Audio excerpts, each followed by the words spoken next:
Matthew 27, verse 45. From the 6th hour into the 9th hour, darkness came over all the land.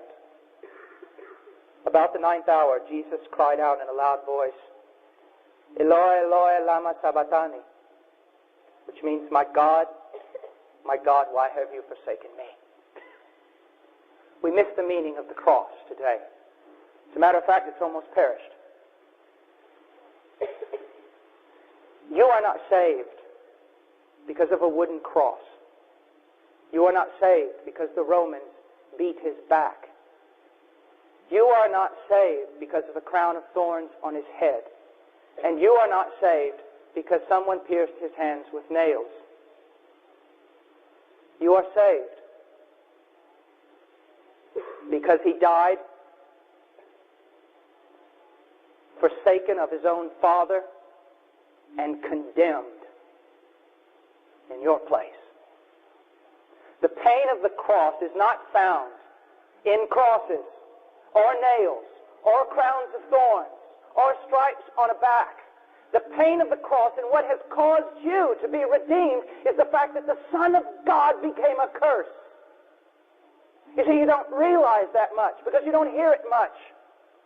What makes the cross such a tragic but yet such an important event is that when Christ was on the cross, all the wrath of Almighty God that you should drink, he drank in your place.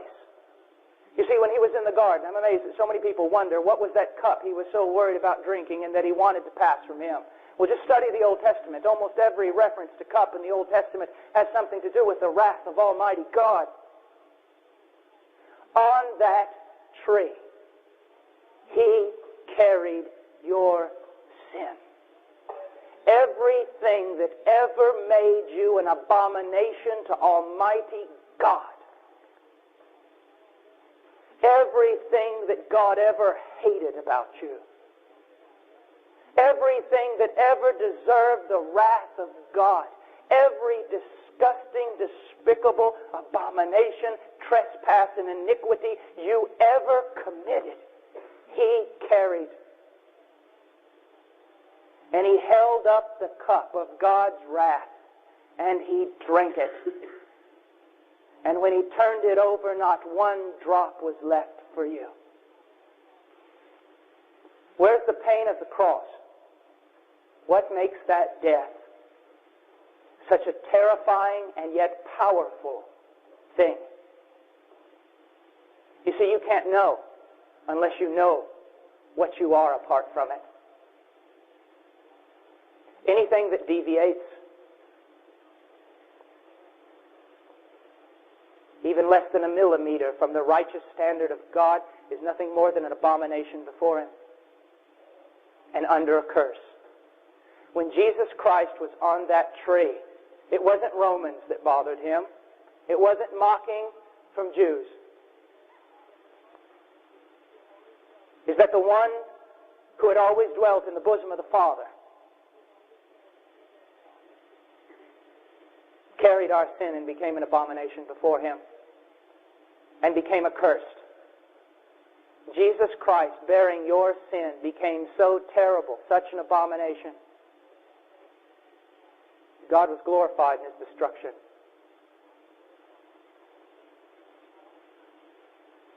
The pain of the cross, throw the whip to the wind.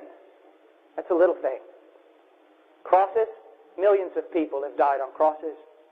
Crowns of thorns, small thing. Broken fellowship between the Father and the Son.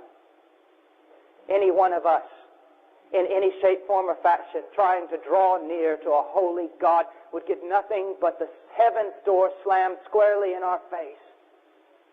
Turned away. The door was slammed on someone else, the Son. He died. You're a child of God. He died for you.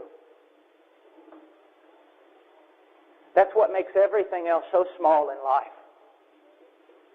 And he died not under the wrath of man. That's not the big thing here. He didn't die a martyr. He wasn't wrestled up there. This wasn't something against God's will. It was God's design and God's plan. The only way for man to be saved. It is men that sinned against God. It's men who deserved to die. God had to become a man to take men's sin, to take your sin, and to take your curse and your condemnation and your wrath and die for you. Let's go to Isaiah 53. Lord's will to crush him and to cause him to suffer. My goodness, do you understand these words? It was God's will to crush him. The only way that you and I might be saved was for a perfect sacrifice to be crushed under the full strength of God's wrath. God is a just God. He cannot wink at sin. He can't pass over it. It must be dealt with. And the only way was for it to be dealt with on a cross. And to be dealt with through the Holy Son of God that became an abomination. The carrier of our sin.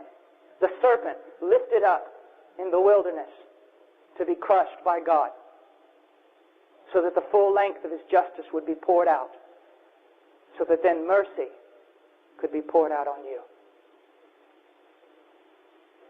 But it seems to me that everyone is always preaching about nails and crosses, and they're not preaching about the right thing.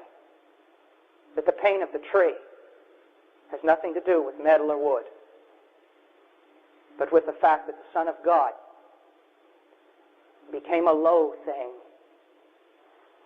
The most exalted name in all of glory became a low thing. A worm. A serpent.